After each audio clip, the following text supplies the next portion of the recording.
China's border is opening up to the outside world for the first time in nearly 3 years. So, should you come, and what are the conditions? Today I'll answer all your questions. This is Reports on China. I'm Andy Borum. Let's get reporting. Hey you guys, welcome back. Unfortunately, I'm still battling COVID-19 at home. This is my 5th day mainly in bed, but I couldn't ignore this big news. So I've decided to get up and do a quick video for you guys. I even put on a shirt. How cool is that? Basically, Beijing has announced that COVID-19 is being downgraded from a pneumonia to a viral infection, which is pretty much in line with how the virus has changed and morphed into its current Omicron form.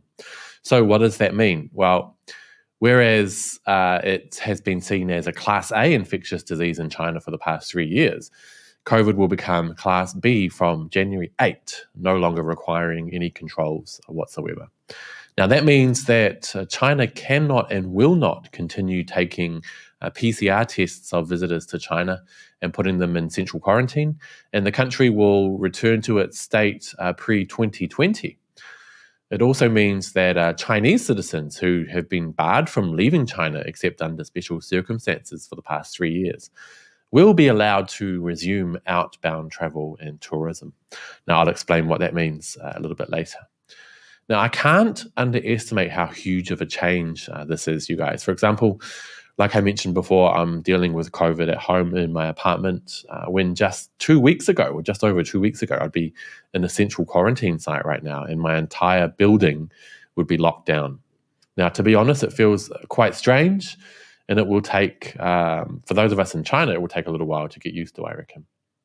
Now, the Foreign Affairs group of the Joint Prevention and Control Mechanism of the State Council has issued some new measures in line with COVID's new classification.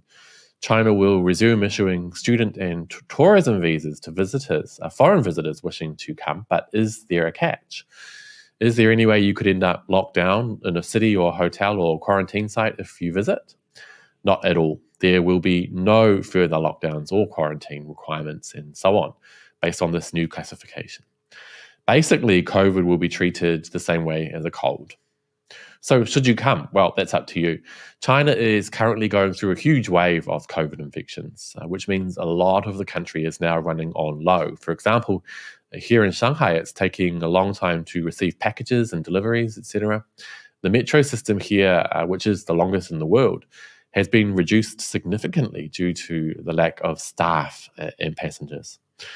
I mean, this could be a good time for you if you prefer peace and quiet, but you might risk catching COVID at this point. If I were you, I wouldn't rush into it in January, which according to many experts is around the time when cases in China will reach their peak overall. I anticipate that flight costs, which have been exorbitant over the past 3 years, will tumble down and become much more affordable very quickly. As I mentioned before, Chinese nationals have now been told that they can leave the country for travel and leisure again.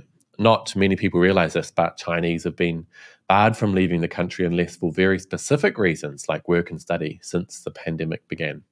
Now this, as you know, decimated the global tourism industry, which I think will now slowly start to get back on track. But I wouldn't anticipate it happening super fast since Chinese overall seem to be quite cautious and like to cross rivers slowly, feeling the stones. So basically, you guys, China will tear off all restrictions for COVID on January 8. I know this is exciting news for many who have been waiting to come back, and terrifying news for others who think the world is going to be plunged into another COVID wave. Well, you've been pushing for years for China to end COVID zero, and now you get your wish. As always, I'd love to know what you guys think. Will you be rushing to China? Do you think removing restrictions is a good idea? Let me know down below, and I'll see you guys next time, hopefully when I'm fully recovered. Bye-bye.